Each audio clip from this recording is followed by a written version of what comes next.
Lucy Lee, better known among friends and family as Lucy, was 25 years old, born in 1991 and raised in Toronto. Her mother, Hong Wei Winnie Lee, is an influential businesswoman with political connections who apparently has personal contacts with Canada's Prime Minister Justin Trudeau. Winnie Lee is the principal of Respond International Group Corp., which specializes in Canadian asset allocation, family property inheritance, asset maximization, and tax strategies. Having earned her master's degree first in China and then in Canada, she's dedicated to the financial industry and has over 30 years of experience. She also organizes annual charity events and has strong ties with local politicians and Chinese diplomats. Lucy is one of the triplets, and one of her sisters even competed in the Miss World Toronto pageant. Known as triplets, Lucy, Jane, and Kin often pose together in swimsuits and hold Q&As for their many fans. It is safe to say that Lucy led a very comfortable lifestyle and was under the care of her mother and two sisters. She had a well-to-do life. Lucy met a man named Oliver Karafa. He was originally from Slovakia and had moved to Toronto with his parents Maria and Vaclav. Unfortunately, his only known past does not inspire confidence. In 2014, he made national news. 10 years ago, Oliver was found guilty of driving under the influence of alcohol causing death, driving while over the legal alcohol limit, criminal negligence causing death, and dangerous operation of a motor vehicle causing death. As a result of all of these charges, he was sentenced to a paltry 5 years in prison. He was convicted for a crash that occurred in April 2012, when Oliver, while intoxicated, got behind the wheel and drove nearly 3 times the legal speed limit. As a result, he crashed into a pole, causing his friend and passenger, 19-year-old David Chang, to be thrown through the windshield and tragically die at the scene. Oliver Karafa's sister, Aida, was leaving court after her younger brother's bail hearing. The 19-year-old was sitting in the dock in front of Magistrate Mindy Everidge Scaper, wearing the same clothes he was arrested in early Tuesday morning. It happened around 2:30 a.m. Tuesday when police said Karafa, driving at a high rate of speed on Mount Pleasant Street north of Eglinton, lost control of his 2007 Land Rover and crashed into a steel pole, crushing the SUV. Chang, a passenger, died instantly. Police say Karafa was drunk at the scene of the crash. Today, there is a memorial of flowers and notes at the crash site, even a leather belt that Chang used in training. His death shocked colleagues and clients. 5 years after his release from prison, Oliver met Lucy, and for some reason, she decided this man was worth her time. It was during the pandemic that Oliver decided to start a new business in Europe, manufacturing personal protective equipment. However, there was one problem. He had no money. And that's where Tyler came to the rescue. Tyler had considerable funds, and more importantly, he did not hide that some of these funds were obtained illegally. He wasn't shy about saying that he was dealing in illegal substances, but with the birth of his child, he was looking for a more legitimate business and wanted to move away from negative activities. So he began lending money. Meeting through a mutual acquaintance, Tyler invested $500,000 in Oliver's business. A father of 3, Tyler graduated from St. Anne's Catholic Academy in Kamloops and was an avid fan of the Montreal Canadiens hockey team. Family and friends described him as someone who constantly strived for excellence. Tyler launched a diamond manufacturing company called Hard As Diamonds, and later founded a weight loss and wellness supplement company called Elite Organic Nutrition. At the time of his death, he was working on a mobile app.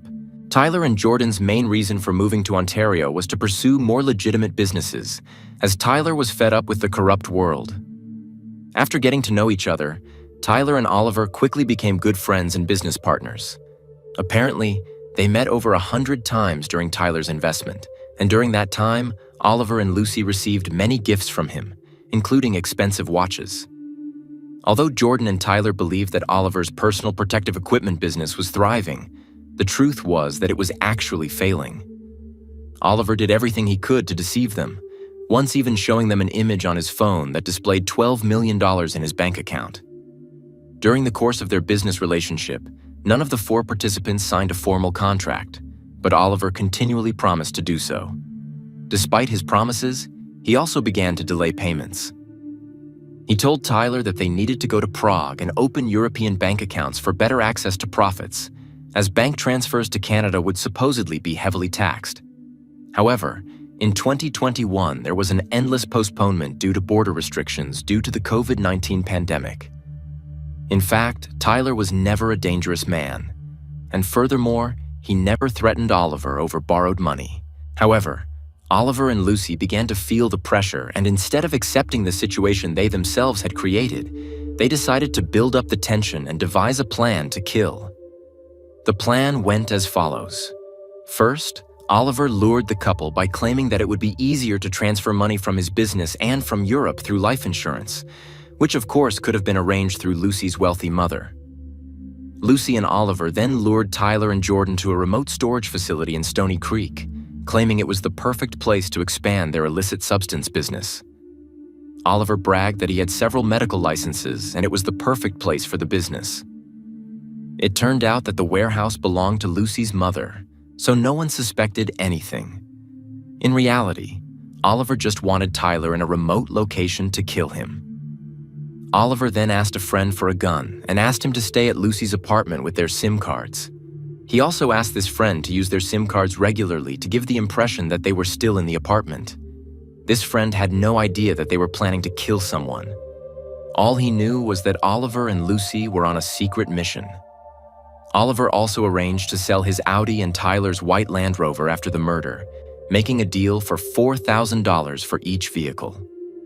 On February 28, 2021, at 1:13 p.m., Lucy and Oliver were seen in an elevator going to their shared apartment, indicating that they were on location at that time. 2 hours later, at 3:33 p.m., Lucy was seen leaving the apartment wearing inappropriate clothing, a hoodie, and a wig. Despite her best efforts to conceal her appearance, she was unsuccessful. Although Oliver was not near her at the time, it was established that he was probably coming up the stairs. At 5 p.m., Oliver and Lucy arrived at the warehouse on Arvin Avenue, and at 5:23 p.m., Tyler and Jordan followed. That's when they were instructed to enter the backyard. But the warehouse was clearly locked, and no realtor was there to greet them. It became obvious to the couple that something was wrong. While Jordan remained in the car, Tyler got out and greeted Lucy and Oliver. All three of them tried to get into the warehouse, but it was locked. Tyler started to get nervous, and that's when Oliver suddenly opened fire on Tyler, then toward Jordan.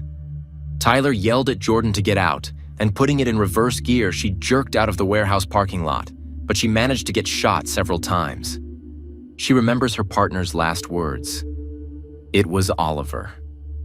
Jordan sprinted down Arvin Avenue, where she blacked out and regained consciousness, remembering crawling down the road on her hands and knees, asking for help from the driver who pulled up beside her. At that moment, everything went black in her eyes.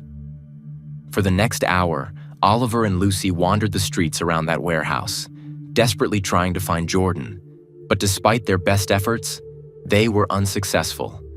They fled the scene. They figured that even if she survived, she would probably bleed out and die. What were the chances that she would find medical help in the next hour? In fact, that's exactly what happened.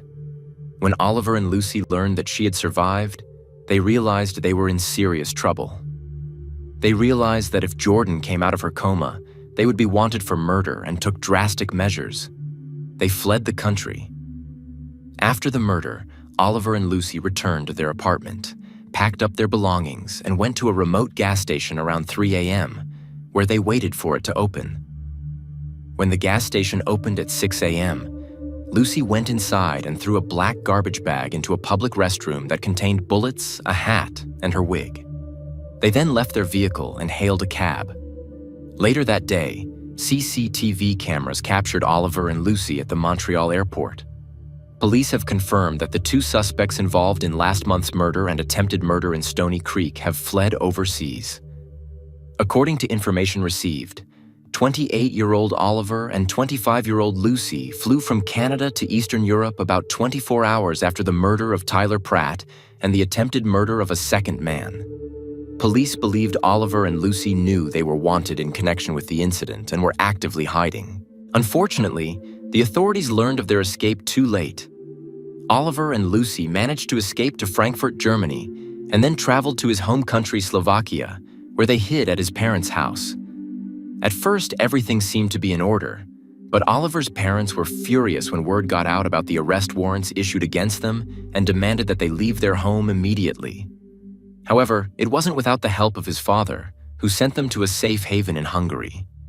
It was there that Oliver and Lucy laid low and spent several weeks under the protection of his father's acquaintances. But after learning that their international arrest warrant they thought had been lifted, they decided to take a chance and traveled to Budapest. However, they were soon arrested when they tried to get fake Canadian passports. After the arrest, Oliver and Lucy were separated and placed in separate cells, given separate lawyers, and that was the beginning of the end for the two lovers. Surprisingly, after 3.5 months of escaping and surviving the hardships, the upcoming charges and trial proved too much for Lucy to bear. Meanwhile, Oliver pressured her for extradition and argued that she would be safer in Slovakia than in Canada. What he didn't know, however, was that Lucy had already made a deal with her lawyers. In short, Lucy agreed to return to Canada under the terms of the agreement that the authorities could only charge her with murder. Oliver was outraged by her decision, but it didn't matter to him anymore because he was also sent back to Canada, but without the same agreement. During the interrogation, Lucy complained about her flight from Hungary, saying that she usually flew first class and wasn't used to economy class and its bland food. Her mom even offered to fly all first class if she was allowed to. In January 2022, Lucy was released on $2,700,000 bail. But in May 2023, after violating the conditions twice, she was rearrested and sent back behind bars. In May 2024, she and her boyfriend appeared in court. Modern-day Bonnie and Clyde did not plead not guilty during the trial. A huge amount of evidence was presented in court. Tyler's blood was found on the hood of the Audi Q5 that Lucy and Oliver arrived in, as well as on the center console of his own Range Rover. His blood was also found on a pair of gray sweatpants they had discarded.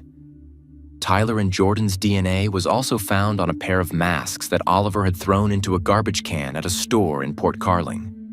There, police also found an abandoned car, Lucy's Mercedes, and a wig she was wearing on surveillance video. An abandoned and damaged Audi and Range Rover were also found after the shooting. Oliver had planned to sell them at a discount, but decided to flee the country urgently. At trial, a pathologist testified that Tyler did not die immediately, but may have lived for 2 minutes to 2 hours. Tyler suffered 6 gunshot wounds. 3 bullets went through his arm, 1 through the back of his neck and exited near his ear. 1 scratched his chin, and the last, the fatal one, entered his chest, punctured his left lung, and lodged in his back. Not surprisingly, Lucy's attorney argued that she was unaware of Oliver's intentions, and furthermore, she missed several warning signs before the shooting. Lucy stated that she was on the other side of the warehouse at the time of the incident and repented for getting involved with Oliver. She attributed her flight to Europe to Oliver, convincing her that their lives were in danger from Tyler's gang after his death. Jordan told the court that when Oliver pulled out the gun, it was clear Lucy was an accomplice rather than a witness. She added, "We thought they were really good friends. We had a good relationship with them. I don't have anything else to say because it's humiliating. Everything was fake." Jordan also testified that since she was shot, she has had to resort to alcohol to numb her pain. She lived in constant fear of being chased, once even crashing her car thinking Lucy and Oliver or their accomplices were chasing her. Jordan told Oliver and Lucy that it was their lives that had been ruined and that they were pathetic and scary monsters. After a 7-week trial, the jury needed only 1 day to reach a verdict that found Oliver and Lucy guilty of the murder of Tyler Pratt, as well as the attempted murder of Jordan Romano. There was much applause in the courtroom as the jury affirmed their verdict. Jordan herself screamed in Lucy's direction as she was led away under guard. At this time, neither of the murderers showed the slightest emotion, preferring to remain silent and stare ahead. Because the case took place in Canada and the charge was first-degree murder, Oliver and Lucy were sentenced to life in prison with the possibility of parole after 25 years. Their next hope for freedom won't come until 2046. While their sentences bring justice to Tyler's family and loved ones, nothing can bring him back after a cruel and unjust death. Tyler may have dealt with illegal substances in the past, which certainly affects the lives of many people, but murder was the wrong response to that. As a father of several children, Tyler had planned to improve his life by switching to more legitimate business practices. But alas, through his efforts, he found his end.